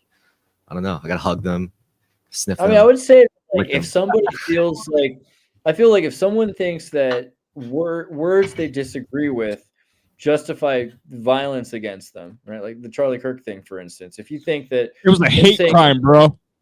If you think that Charlie Kirk said something that you disagreed with so much he deserved to die, then that's basically the definition of fascism.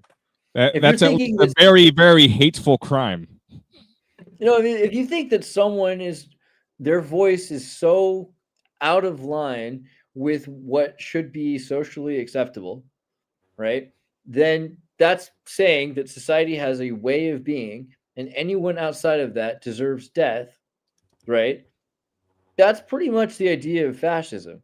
Well, it's defense of the collective against the individual. Oh man, we should right? talk in about defense of fascism. In defense of fascism, let's admit when things go really, really, really bad, and you have nothing else left, and everything's just fucking falling apart. The trains aren't even running on time. Fascism might be like one of two of only options you have left. It's either fascism or like radical communism. So, and they're both like not perfect by any means. So I think when things are like if aliens were invading us and we're down to like 1 million people left, then yeah, we might have to get a little fucking fascist, like, I don't know, like it might be necessary. But that's like an extreme emergency situation. Now, if life is going good and you try to like, keep fascism in there, it's gonna look a little dark. It's gonna get a little twisted. Like he warhammered across the room 40,000ly, you know? And now we can discuss why the whole concept of the death penalty is rooted in hypocrisy. Because for a variety, can we go down this rabbit hole? Let's go. Yeah, please do. You wanna All right. zoom in? All right. So, Okay. all right. So, of course, this is influenced by other semi-current philosophy out there that I've read into, and of course, we've kind of weaponized the criminal justice arm of the state against people and individuals that don't support certain ideologies. And so, in a way, like obviously, Kirk, at least according to what we know, he wasn't killed at least directly by the state, but he was. Someone took it upon themselves to give him a penalty, and that penalty happened to be death. So, what happens when the criminal justice system, in and of itself, becomes criminal? It becomes a criminalized justice system. Well, obviously, when you have things give them the power to just kill people for whatever reason, that's going to be used in a very evil fashion. So you can't ever there is no sort of philosophical framework in where you can institute a death penalty and have it produce positive moral outcomes within society. And so, like, that's we have been turned essentially into cheerleaders that support people do support the death penalty, but essentially what they've become is ideological cheerleaders.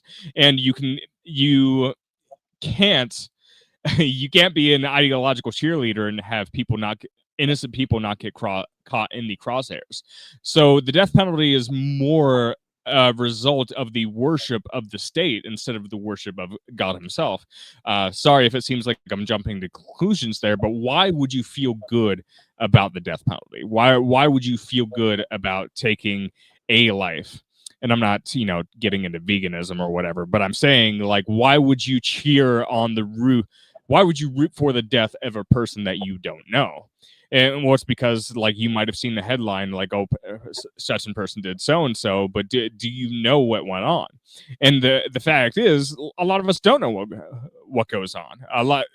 If something happens in society and it's a cover up or it's a fabrication, do most people know the difference? No, they don't, because when the CIA does something, they make sure they cover it up. We didn't know about MK Ultra when it happened at the time. It took us, how many decades before we realized that, MK Ultra happened 60 years ago. But now, they can claim, we're not doing that stuff anymore. But, like, how naive do you have to be if you believe that? So everything when it comes to the death penalty, it circles back to be evidence that people have been conditioned to worship the state, and that's why they support the death penalty. But there really is no logical reason that it can be an ethical system, or it can be an efficient system, or an effective deterrent to crime. And again, that it assumes the innocence of the criminal justice system in general. So I've never encountered any arguments that that really defeat or negate any of those arguments. And I think it shows you just how strong the societal conditioning is. Yeah, it might be kind of dark to fully absorb it, I guess. But when you think about, if there's, first of all, if there's dangerous criminals in society, there's nothing wrong with them being locked up forever, And it turns out death penalty tends to be kind of an expensive thing anyway. You can go down so many philosophical avenues there, but like, England might have been onto something when they sent people to Australia in the past. It's like maybe exile in the construct of society has more like moral bearing. Maybe, I don't know, but it doesn't make sense to both have an incarceration system and the death penalty, because it makes it look like you're just being an ideologue if you have both of them. Now, if we completely got rid of the prison system and said, well, the only punishment we have for you is death. You can go free, but if you piss us off enough, then we'll kill you. Maybe that's a better system than what we have. Better keep off the grass, right? Yeah, it's like that Star Trek episode where you're Tristan Glass. God, I mean, I don't know. Death is a weird one because it doesn't solve the problems, and it's an eye for an eye leaves the whole world blind kind of thing. And I'm noticing more and more people are calling for, like equal punishment to the punishment. I think that that's a really dangerous precedent. We should be very careful of. This is kind of the thing I've been arguing with recently about like abortion policy, because a lot of the time people are saying, man, like this is such a woman's issue. But I was looking over those arguments where people say, your body, my choice. Because I remember people were saying, wow, like what a crazy thing to say, your body, my choice. It's my body, my choice. Like, but that's not about men controlling her body. It's about a woman speaking about a baby's body, right? Because it's, if the mother is saying to the baby, your body, my choice, because you're inside of me, that's not very different than a landlord saying that you're my tenant. I own the space you're in. You have no rights in my domain. And this bothers a lot of people because they're saying, well, this is just a clump of cells. Even the most religious people I've talking to, some, for instance, I don't know point about to the that. Bible. Go ahead. Well, I mean, as a different example, I would say you tell a conservative, well, how would you feel like, let's say you had a gun in your home and like some random stranger comes into your house and starts like taking your shit and messing with your stuff? Like, wouldn't you just fucking waste him? Yeah, you have certain rights in your home to defend yourself. No, for I mean, sure. that's Yeah, like, I think I've that's seen that. I've seen that. the best I'm just saying argument I've that seen you that. have, right? I've seen the troll play out like that, like where like some like, the argument of like abortion. It's like, well, you support gun rights, yeah. So then like, but then No, it's for not sure. the I same. think But then it's that stupid because that's it's not the actually same. Like, that's literally the best argument that anyone really has. Is that no? I I'm think it's serious. stupid, but it's funny. If a woman's going to die because there's some kind of a health risk that they have in a unique circumstance, then that, I think even a lot of religious people say that's the one time where they will support an abortion, right? Because it is self-defense of the mother. That's not everyone, but that tends to be one of the major arguments. There are probably better infrastructural solutions that we can find. I think everything comes down to offering better solutions. Like there should be machines, there should be surgeries, there should be effort put into trying to save the baby, extract the baby, raise it in an incubator. I mean, that's great. Like, but realistically, if there's ever a circumstance where the lady's going to die because of the baby, they've made, I think I saw an episode of Charlie Kirk talking about that where he felt like that was the one circumstance, right? Where you should try to, but if you can prematurely deliver the baby, and for the most part, doctors will say there's some solution where you can get the baby out of the mother, then that's not the same as, a situation where they're going to die because of this baby. That's pretty much like, I think, the only argument that anyone has. Otherwise, it's not so important when the breath of the soul, like people were keep arguing over the soul, because you're talking about a different person who has teleologically the chance to becoming a tax-paying citizen. And it's interesting, who were some people that were atheists and were against abortion? Were the Marxists, right? The Soviet Union banned abortion because they saw this as a unit of potential labor in the future that would be a working proletariat and taxpayer, and the Soviet Union banned abortion. So there's instead infrastructure that the Soviet Union created so that a woman wouldn't have to raise the baby. And I think that's completely reasonable to create Yeah. a circumstance. I think you had a great idea before. I forgot when, but you were like, what if we just had a technology where it like sucks the embryo out of you and it preserves it. It just, you don't have to deal with it anymore. That's the future. I think that's basically the inevitable future, is that we have to come up with a solution so that women don't have to gestate the baby if they don't want to. I mean, that's, and then if you think- get born as one of these government babies, turns out you get a way better standard of life. You get way better education. You get a way better job just because nobody wanted you. That'd be crazy. Inevitably, I think that's the case. But in the meantime, pretending that the baby is not existent, or that the woman's choice is somehow supersedes the right of the potential life of another person, that's something it's very quickly going to disappear. And people are going to say, okay, that's misogyny and that's fascism, etc. But what I'm noticing is people don't care anymore, right? Like that's kind of where I was going with the fascism thing. You can cry wolf again, go ahead. But at this point, the more you've cried fascism, it's over. Like you said it, people have said fascism so many times, they've cried wolf so many times, it doesn't work anymore. They basically broke the. I've been saying it would happen, right? I've been saying this for 5 or 6 years, that if you keep crying fascism, it'll stop working eventually. I think we're there now. I think Hassan screaming, they're openly admitting to being fascist, by the way, is the proof that nobody gives a fuck and you're over it. Like, we're basically done caring, and that's probably not always a good thing. I think that probably we should be careful about certain words, but I think this is the thing. We're leading into violent rhetoric, and pretty soon, it's not pretty soon. Right now, nobody gives a damn if you call them a fascist. Nobody cares. It's over. It's the only thing that matters finally. is, are you strong enough to defeat Hassan Piker in a naked wrestling Greco-Roman match covered in baby oil and sand? Are you strong enough? Can you defeat that guy? I think so. I think I could. I don't know if I don't know. He might get me. might. He's got some muscles. How tall is Hassan, by the way? Height. Hassan, Yeah, he seems pretty. He He's seems pretty tough. inches.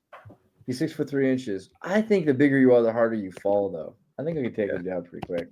Oh, you remember, we're Just being slippery honest. because we're all covered in oil. That's an essential We are part. covered in oil. That's Yeah. the We're really talking important about part. Hassan who? Hassan Piker. Hassan Piker, he's this dude. Oh, dude, we're gonna have a moment of silence in a minute, by the way, because speaking of him, there's someone we're gonna bring up in a second. But I just wanted to cover one more thing here. Okay, so we talked about free speech and judgment, and I've said that I think it makes sense that people are over each other and they're blocking each other now, because for a long time I was saying you shouldn't block people, right? Because if you block people, then you can't help them, you can't explain to them what they're doing, right? I think I said something to the effect of, people will ask me why I'm not blocking the people, because the people are like, whoa, dude, you have people following you and commenting on your posts that are psychopathic. I should have been like, yo, you ain't seen nothing on his list, all right? Like, you got way more deranged psychos on that shit. I know It's true. for a fact. I know time, place, and manner, so I usually keep them in my, weird groups, right? But I don't really, I don't really. Not all my often, dollies let can them- play together. Right. Yeah, but on my main wall, it's gotten a little intense recently. But I was saying that Cause and effect, basically, brother. if you get people ask me why I don't unfriend and block people who disagree with me, even the least and the most toxic ones. The answer is this: because I was raised in a place brimming with folks who've taught from before kindergarten onward to almost religiously embrace certain ideological beliefs that paint others as enemies. I'm talking about California and what I was taught in Santa Cruz, California, often based on what their teachers hated or deemed hateful. I've seen this dynamic up close. Blocking everyone who celebrates or misinterprets days like today, the day that Charlie died, would mean cutting off so many people I grew up with, including my own family, and our neighbors who were once even friends, people who already isolated themselves, blocking anyone that they were conditioned to disagree with, except somehow for me. It's hard to understand how. They don't know any better, but they simply don't know any better. They're caught in a darkness they can't yet see. That's the one thing this one influencer said that I've always appreciated. They said, forgive them, for they know not what they do. Right? I think that was my argument maybe on Wednesday of last week. But then I started saying, I understand why people are giving up on discourse with those who cheer violence against others and are willingly latching onto false takes. Too many are parroting narratives from sources they thrive on that are about division and hatred. They attack words they've never heard directly, twist meanings, and build entire moral judgments on false conceptions, not engaging honestly. Right. When someone's foundation is misinformation and their passion is dehumanizing decent people, there's really no conversation left to have. At that point, disengaging might not be avoidance. It might be recognizing that dialogue requires at least a shared respect for truth and humanity. Yeah. I mean, here. I'm sorry, man. I'm sorry that you're cutting off people in your life. I just want to let you know it gets better. I mean, I'm sure you I'm knew not that. really, though. It's I'm just saying I understand why people are doing it. I still haven't blocked anybody. I still haven't removed anybody. I'm just saying I get why I have religious people in my life that are yeah. way better at following the commandments of Jesus than I will ever be. And they're saying, wow, when someone is like this, you got to cut them out of your life. I got like people from Ward Radio, the Mormons. Yeah. Mormons are supposed to be the most tolerant people ever, saying like they can't handle it anymore. But Could I it be feel like you got to kind of. are you outgrowing religious dogma here? Are you like, I mean, I've yeah, never been a big shall I fan say? of dogma. My karma ran over your dogma, you know. But I Yeah. think I've always been a fan of theology, of theos, right? Of shared lens. Theos is a good one there. I think Mhm. generally speaking, I'm not over religious arguments because they're fun. Like arguing about the Trinity is fun. It's something that distracts me from the death and suffering in the world, and it lets me focus on something kind of autistic and abstract and pretty much nonsensical so that I can feel less and I can just kind of distract myself. That's your So I really anesthetic. yeah, It's like an it's nice anesthetic, to yeah. argue with people, Yeah. especially because I know so much about nonsense. Like if someone wants to talk about their religious beliefs and they hate Islam, and you're like, you're using Islamic talking points, and go explain to them where all of their beliefs come from the thing itself that they hate. Those are nice feelings for me, right? Like I like to do that. I like to kind of Yeah, turn but people on their head. after doing that for so long with many different faiths and traditions, would you say that maybe not always consciously or knowingly, but would you say you feel more connected to this universal pattern that, say, each spiritual or religious or theocratic tradition might share, and it kind of leads to like Oh, something for sure. similar? Yeah, where that's Yeah, I mean, I ultimately think you supposed to can. connect us, right? I think you can see both. Like you can find the more you know how much everything's the same, the more interesting the distinctions I really agree. are, or the I more agree. essentially, the more clear it is that there's a distinction.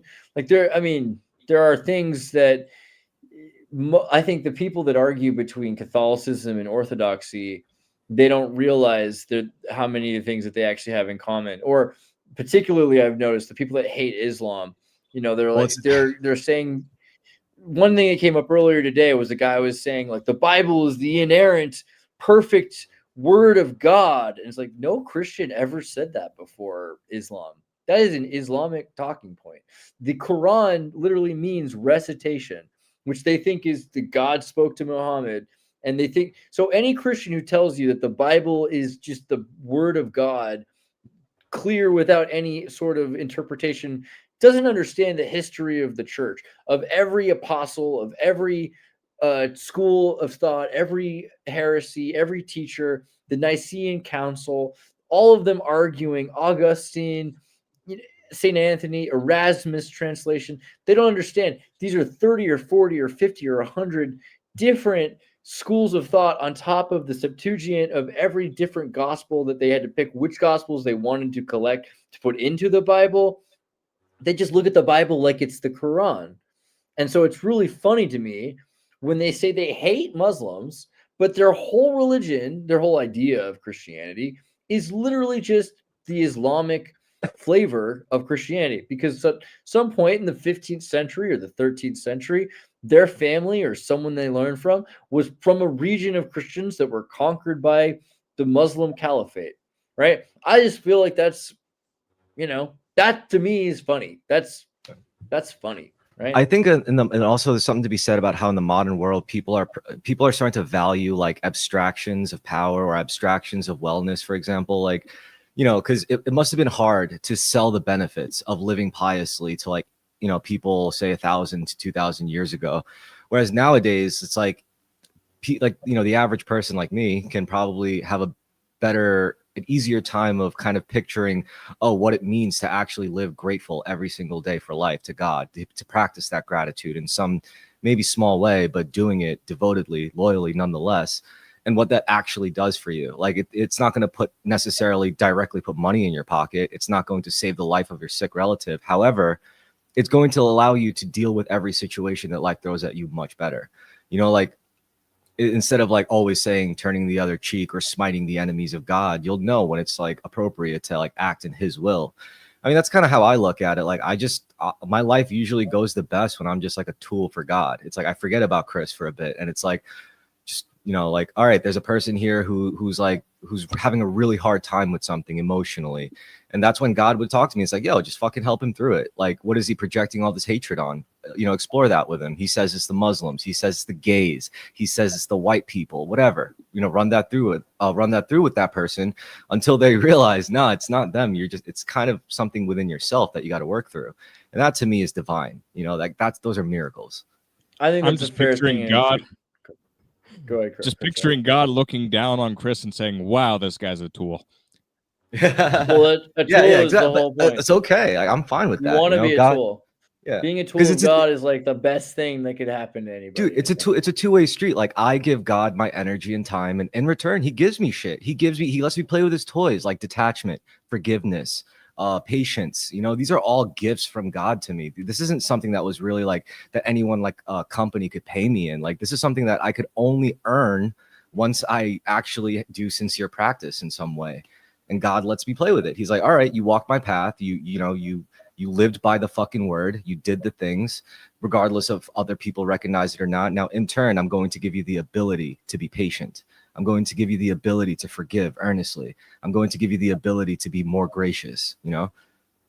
This has been a big problem this week for me, because obviously, like, when you deal with the Orthodox and all these different groups of Christians that have their like pagan occult religious obsession with the triangle, that's one. The Trinitarians, man. And I spent this whole last week arguing with Trinitarians because I was trying to make it clear, like, don't you understand that there's nothing in the Bible about the Trinity, and everything that you point to is some weird extrapolation and perverse distortion that's either not in the Bible or it was put in the Bible 400 years ago. It's not like 2,000 years ago anyone was talking about the Trinity. And they constantly want to push this Pythagorean occult worship of the triangle like this has anything to do with Jesus, which blows my mind because it's so clear when you look at the history of Plotinus and Pythagoras and Hellenism and the love of the triangle, like where it comes from. There's no point when Jesus was like, the kingdom of heaven is like a triangle, or that the Father and I are part of this triangle. Like, it's complete nonsense. And every single time they have to try super hard to skew a Bible verse to be about the triangle, it just pulls it away from what it's actually about. It's weird perversion, but at the same time, maybe I'm not doing the most important step, which is helping people figure out what it really should be about. Like, if you're not supposed to worship some Greek geometry and you are supposed to focus on being a tool for God or being, this vehicle for the breath or whatever, there's way more poetic ways you could describe it than tool, right? But being a tool is humbling. There's probably it's probably good to feel like you're humbled. I think that's probably a valuable thing. And besides, it's not like I have to be that way 24/7. And then, once I finish the shift, then it's like, all right, now fuck off and enjoy your life. I'll be like, all right, cool. I'll do that. I'll go play with my cat. I'll cook myself a nice dinner, invite my friends over, and we'll get a little silly, get drunk, talk about some bullshit like we're doing now. Ideology has killed more humans in the past century than all religions in history combined. Just amusing. I like it's Jar Jar that has to tell us this. Right. It's true, because he's a lot of people think he's like evil, and I think it's not that he even meant to be like. Maybe he's Jar Jar, maybe he's a Sith, but it could have been he's just like your average leftist, right? Because he proposes to this. He's like, Misa proposed that the Senate give emergency powers to the Chancellor, which that's exactly what the left do, right? So it's totally possible he's got a lack of long-term time preference and made it possible. I also was looking at some old memes from APM. This is one I posted in 2023, I think, right? 2023. Then this was, I mean, how quickly were we? How accurate are we? Are we balls to the wall accurate here with Twitter becoming? I think that's happening right now before our very eyes. Twitter's becoming Nazi heaven on the internet. Used to be 4chan. That means. I think at least the bird's the same now. I don't know. I could be wrong. How about could be Native American? Okay. Do you guys know what's going on with Asmon Gold right now? Are you guys familiar? His No. father passing. Oh, rest in peace, his dad. Yeah. Yeah. Yeah, I was gonna call that one. I think this is something like I think it's worth sending out a little because this poor kid. I don't know. I mean, I feel bad for anybody who's going through the stuff that Asmon's gone through, and I know like he can cry all the way to the bank and like whatever, but you can't get your dad back. Yeah. So I don't know. I feel like it's worth. I don't feel like I'm playing into someone's hand by feeling sympathy, and I mean, knowing symbolically, that for like sucks. any guy, like losing your dad is a kind of death in a way for yourself, because now it's like you are truly your own man in this world. You don't have a dad that you could ask for guidance about shit anymore. You know, like that must be tough for anybody. For sure. Man. Yeah. I mean, I like to watch Asmon Gold. I'll go back and watch videos of him. And for the last couple of years, his dad's been calling in more and more just to tell him stuff. And he'll sit on the phone with him, but he'll be like, I got to go back and do my show now, you know? And I wonder, like, how are you? Like during his long streams? Yeah, totally. Oh, wow. Okay. Yeah, his dad calls in. He's like, I've been watching you, and you were talking about this. And this is how I felt when that was happening in the 80s or whatever. He's like, all right, Dad, all right. And we'll listen to him for a while, but then he'll be like, I gotta go. And I gotta do my show. And I wonder like how you'll feel when your dad can no longer call in, right? Yeah, you know what I found out, by the way? The night that Weird Al Yankovic's parents died, he played a show. He performed that night. He found out that they died, and then he went and performed. I was like, wow. Anyway, what were you saying about Asmongold? Something like that, basically. Oh, how he did that when his dad like passed away. He actually still went on stream. No, I mean, while his dad was sick and while his dad was going, and for the last couple of years, his dad would call in. I was saying, and he would like answer the phone on the stream, you know. But now he can't do that anymore because he's not there to do that with anymore. You know, it's like how I feel like my dad used to speak very eloquently, and now he can't really do that. And so it's kind of, you notice it when something, it's like in the Power Rangers movie where the Blue Ranger says you don't really appreciate something until it's gone. I think that's kind of what that's like. And yeah, it sucks for Weird Al Yankovic, you know, because his parents died because of a carbon monoxide sensor that wasn't installed properly. Yeah, that's a crazy specific memory pull, by the way. The Blue Power Ranger quote. Yeah, no kidding. It's good. Yeah, I might have found something that's like more tangibly relatable to other people, but that one sticks out. I don't know, but yeah, I feel like it's hard when you think about Asmon Gold. I don't know. That's something that came up for me. I had a feel about it. Cherish every moment of life. Tragic. Yeah, life is tragic, kind of. Thankful for every day, brother. Thankful for every single day. Asmon is the elite puppet for gamers? Probably. Yeah. I think that's the thing that makes it hard for me to like be vulnerable about that.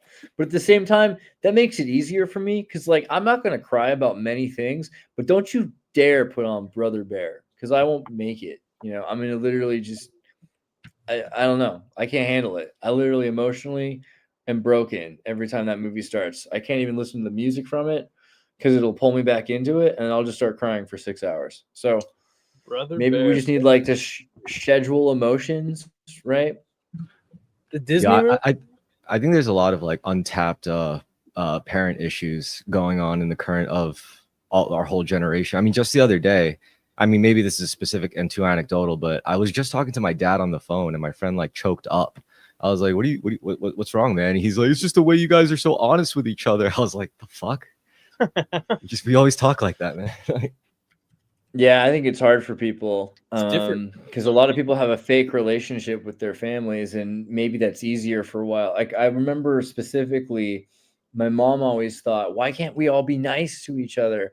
But like I have a pretty terrible relationship with my mother because she is passive aggressive that way. I mean, dude, I understand that too. Yeah. And then I'm we not were trying watching. to say that.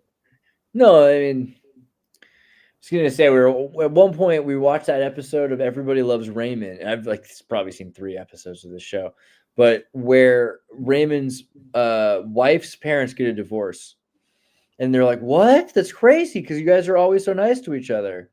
And she's always pointing out, like, why can't your family be like my family? We never argue.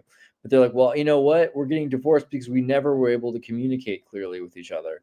And maybe if we were able to get it out and yell at each other and be honest and direct with each other, like Raymond's parents, who were constantly seemingly toxic at each other, Mhm. but they were honest and true with each other, maybe we would have stayed together the way Raymond's parents did, right? And Raymond's parents are still together because they are able to be clear and honest, and anything, if it's good or bad, they can be true. They can admit it directly.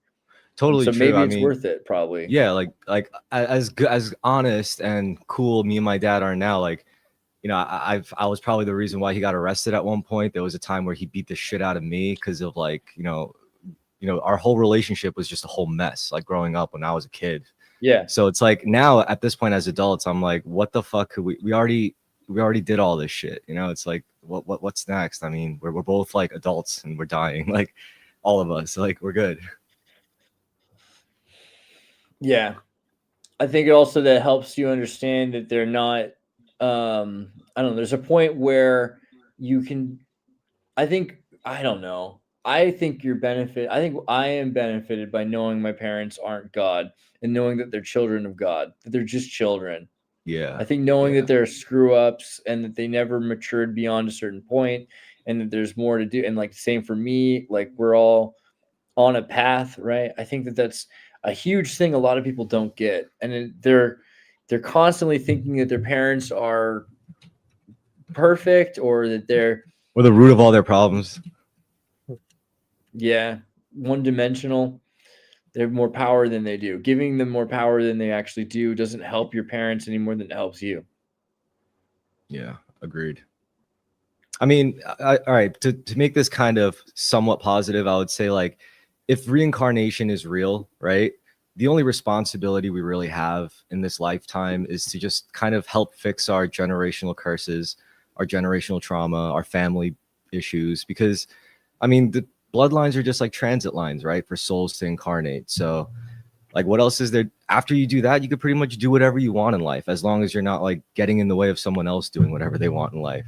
Like, after that, it's just, that's it. Zachary says, vow to never lie. One lie is too many. You know, I struggle with that because I was always a big advocate of that position. I never lied to my parents, right? And that got me, tortured, like literally tortured. I was sent to desert survival camp, like military academy. I was literally tortured. I don't think I'm exaggerating. And I have cousins who were far worse than me, right? And they were, in every way, like addicted to drugs, doing all sorts of horrible shit that they shouldn't have been doing, but they just lied about it. They kept their parents happy. And I think they're benefited from the fact that they lied to their parents. Maybe it's like when the Nazis ask if there's a Jew in your basement, are you allowed to say no? Are you allowed to lie in that moment? I think maybe in certain circumstances, I was wrong to say that you're better off being honest and trying to, because I think it's what I wanted. I wanted to have a completely honest relationship where I could trust in my parents. But you have that takes into a hope that they're better people than they really are. You know what I mean? Like, they're not. Your parents are maybe only as good as they can be, and there's a lot of limits and constraints to what they can be.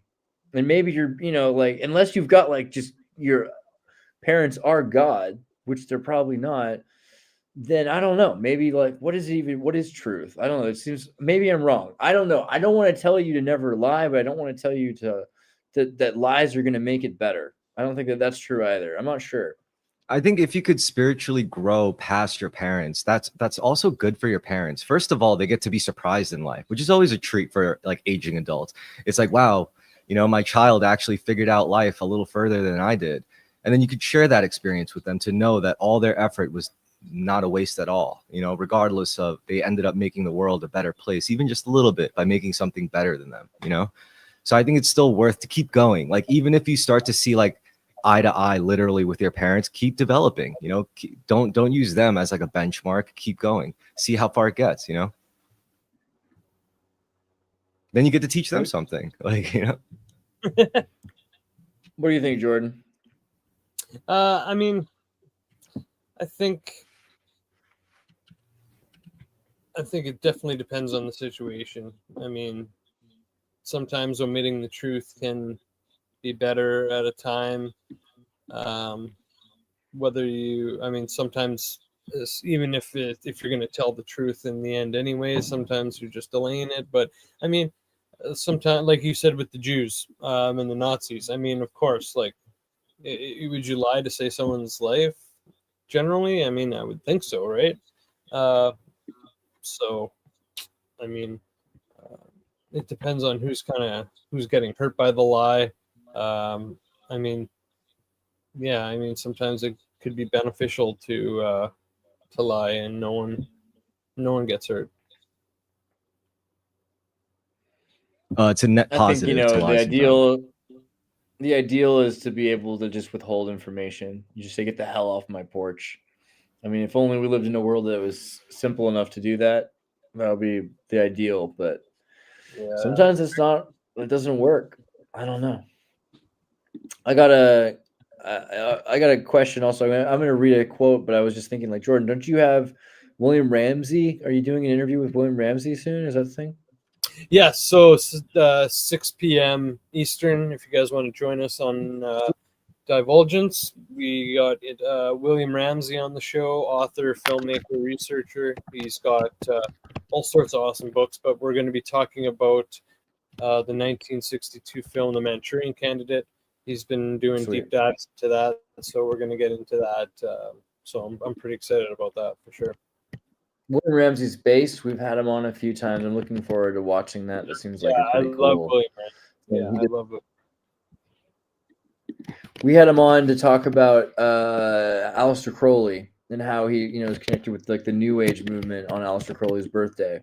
I would definitely recommend checking out Jordan Divulgence cast with him. I'm sure it's going to be like an epic episode. So I hope you guys enjoy that. Is there anything cool that you're doing this week, Chris? What are you up to this week? Maybe celebrating my birthday. But then other than that, that's right. Yeah. Happy birthday, man. Thank you. Oh, yeah, you got his book. Show that again real quick. He's got Prophet of Evil. Nice. He's got Global Death Cult, which was really good. You got a bunch of his books. Yeah, Abomination was really good about the West Memphis 3. And then there's another Crowley one. And then he's got his most recent one is on the Smiley Face Killers. I do have that, but I don't know where I put it. It's somewhere over here. Do you have any goals for your birthday, Chris? Or you have a question first? Sorry. I was going to say the truth is my life kind of functions in I mean, it's kind of bad and kind of awful at the same time. It's just like a routine, like I have this pattern set and I could change it sometimes, but it's generally the same shit. Like 2 days a week, I'll go to sword training. 1 day a week, I film the Terrorist podcast. Then 1 day a week, I try to stream with you guys, you gentlemen. And in between, I'm working like a regular job, I'm trying to pay my bills and it's all right. I just try to live within my means until I could expand just a little bit more and more. And hopefully my expansion is harmonized with my wisdom growth and intellectual growth. So trying to just pace myself. Dude, I want to do one of your streams pretty soon also. Like I'm always baptize me, Chris. Yo, dude, even better, like try to just come in person sometime, because that's like the best I promise. That's like the terrorist thing. It's like we like the fact that we meet up in person to do this shit because it's just different. We get to share a meal together, we get to like hang out, we get to take walks and stuff. Sounds pretty homoerotic, but Chris, what? Where are you based out? New York City. Oh, right, okay. Are you on X or how can I get a hold of you? I'll link you the Terrorist podcast link. Cool. Yeah, it's not. At this point, I just use it as an excuse to like contact people like you and meet my friends. Yeah. Send me an email. Send me your email too, man. All right. Do you have what are you up to, Kurt? You're making mushroom burgers. Do you have anything you want to share?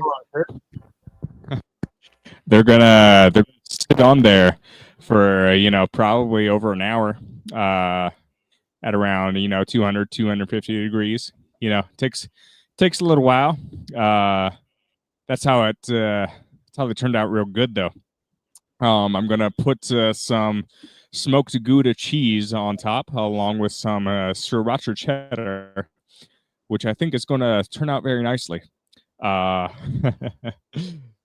That's this is not important at all, but sometimes it's the little things in life, you know. Try not to be too materialistic. I'm very close to being out of student loan debt, which makes me think the CIA is going to clip me pretty soon. But yeah, naturally, very naturally. It's actually the CIA's birthday today. Happy anniversary, CIA. Yeah, Is it this really? one's for you. Yeah, today's what was it, like September 18th, 1947, right? After the OSS, National Security Act, established. Correct. Yeah. I want if you can get somebody from the CIA to come on, oh man, so they can say like 5 words. They're sorry, I can't disclose that information. Oh, you mean like that absolute chill Andrew Bustamante? He's a total plant. I mean, I can't trust him as far as I could throw him, but still, he says interesting things. You know, I can. Aren't you curious? Wouldn't it be better? All right, I'll leave it at that. Kurt, no, go ahead and say what you're gonna say, though. Yeah. It would be cool if you could get someone from the CIA to come on the show. I'm sure they wouldn't tell us like anything, but you know, like that they like if they actually are who they. Oh God. We can get some guys on. There's plenty of people that go out and do stuff like that now. We'll see. Podcast. If we're heading out, I'm working on an album that should be out in 2026 sometime. Nice. Yeah, I hope you guys like it. Yeah, but I'm adding more parts this time. So doing a similar approach. I think the cool thing about art is art can't fully be explained, but I don't know, you can do your best to say, look, okay, here's the direction I'm doing. So I've said it for years that I think a lot of electronic music totally disregards harmony or doesn't harmony and melody and doesn't incorporate them to their maximum potential. That's what I try to focus on.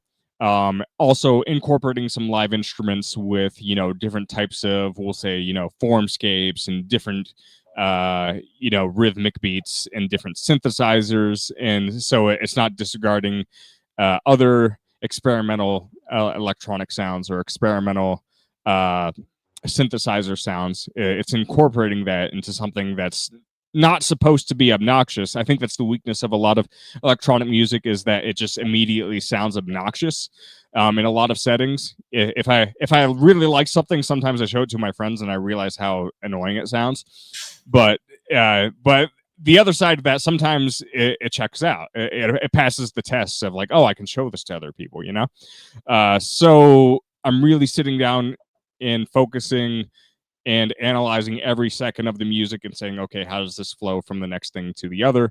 And I experiment a lot more with tempo changes too, still exploring that route of things, because, I think every small change influences the total product. So it's like, really the first second is the first chamber or the first room you're in, and you explore the feeling of how you're getting into the next second or the next room that you're in. So defeating that whole temporal idea of reality and just focusing on the entirety of the project, because this is all just one big thing going on here. It's like there is no temporal nature of the universe. I mean, depending on what context you're thinking of, time is not passing at all. This is all just the one same experience, and we're kind of programmed to think the opposite way, but trying to put that in the music and not talk too much about it at the same time.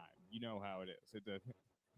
But yeah, for those that might listen to your sound got a little quieter. Move your mic again. Fix it. You might like it better. All right. Well, schedule wise, you never know. I'm supposed to do this surfing trip with Andreas. That might get in the way, so I might have to delay that for a couple of summers. So we'll see. Well, the summer lasts forever. Make sure that you support Helena, who wrote the soundtrack for the new Exertus Summer. Ave Helena, the renowned electronic audiovisual multimedia artist, followed by a large international audience based in Stockholm in the Kingdom of Sweden. But there's a 47 track Exertus Summer album available from helena.bandcamp.com, so you can check that out. It's pretty good. I think it's a pretty good album through and through. I mean, she really gets the vision, so that's pretty cool. Make sure you do the solid of going to exertus.com. Also, you can find out more and you can support the Exertus directly. And yeah, thanks for everybody who was going to FChat. FChat's doing amazing. It's amazing to see all the new technology that's been gone into that. There's like a new kind of encryption that was set up by Tawny as well. And yeah, the super chat searches, they're prettier and I get more of them. They're less taxed. They're not taxed by YouTube. So that's super based. Oh, you bought Exertus Summer, very chill ass album to put on and impress your friends, family, and coworkers. That's a pretty good Nice accolade if I ever got one, or if Helena ever got one. Anyway, that's pretty much it. I guess I was thinking about doing another video about John Birch pretty soon. I might just put up a clip of that. Yo, I watched that whole thing you posted on Twitter. I love the way that guy speaks, man. Which one? John Birch? John Birch, yeah. Yeah, dude. John Birch is interesting. He had this whole video explaining why like the left sucks, basically. He's like, this is why these guys are assholes and why you should listen to what we have to say. And I was like, okay. He was a pretty good speaker. Yeah, dude. They murdered John Birch because I didn't know that. He was a missionary born in I'll play a little clip from the 50s about it. But John Birch was a Christian American. He was an American, but he was born in China. He was born in East Asia. Oh, yeah. He spread the gospel, etc. And then he got kidnapped in a prisoner of war camp from the Japanese and ended up working to help get Captain Doolittle and his trip through China. And he said, all right, I really, you know what? I think I want to help with the military effort of the Americans. I would prefer to be a chaplain, like to just bring the Bible and pray for soldiers along the trip. But at this point, after what's happened to me, I'll do anything. I'll do whatever I can do to help the American military.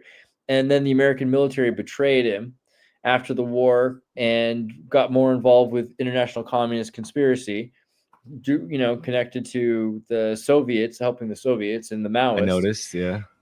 And so America became, there was a group called the John Birch Society, and they're still around. Actually, I've been pretty close with them because I know particularly some people that escaped China, PRC China in the 80s that came to America that are still close with the John Birch Society.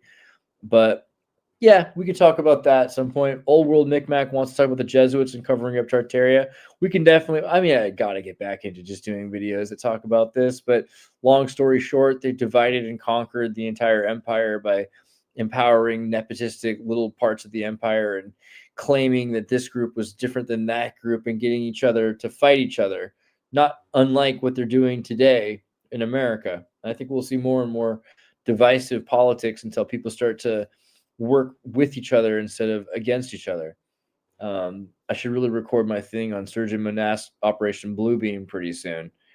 But okay, how about this? Chris, why don't you tell us what you think we should be focusing on this week? This week? Gratitude for you, obviously. I'm going to be praying for you to win I got one. Lottery. I think we should focus more on, for the week, pattern recognition and a specific kind of pattern recognition. There's, I think, two main kinds. There's the kind that's focused outwards, right? Where you're noticing patterns in events, in people, in behavior, in whatever, in culture. But then it's like, I think equally as important is to look at your own patterns, your patterns of thought, your patterns of emotional states, and your patterns of habits, physical habits, and just write that shit down every day, just 5 minutes out of the day. And if you look at that shit over the span of like 30 days, you'll notice some very interesting and illuminating things. So something to consider, food for thought. And also thank you. Gratitude. Yeah. Oh, and I just want to say, if you don't focus your pattern recognition inward and exclusively do it outwards, that's how you get like neurotics and schizos, and you don't want to be like that. We've seen that. It's not fun. So, Not just again, fun. food for thought. Yeah. Yeah. All right. Focus on inward. Focus on each other. Focus on doing the best you can do and taking responsibility for what actions you can change to make the world a better place. Stop blaming other people. Stop blaming the left or the right or communists or capitalists or the elite even. Start figuring out what you can do to communicate better with people that don't understand. Stop thinking everyone is intentionally evil. Start understanding how people are manipulated so that they're making bad decisions, that they don't know any better. Remember to forgive people because they literally don't know what they're doing. They don't understand what they're doing. Start trying to figure out what you're doing. Cool. And yeah, thanks for being here. Love you all. Love you guys. We'll see you in a few days. Peace Right out. on. Absolutely. Chris, send me your email. All right, we'll do. This must be me.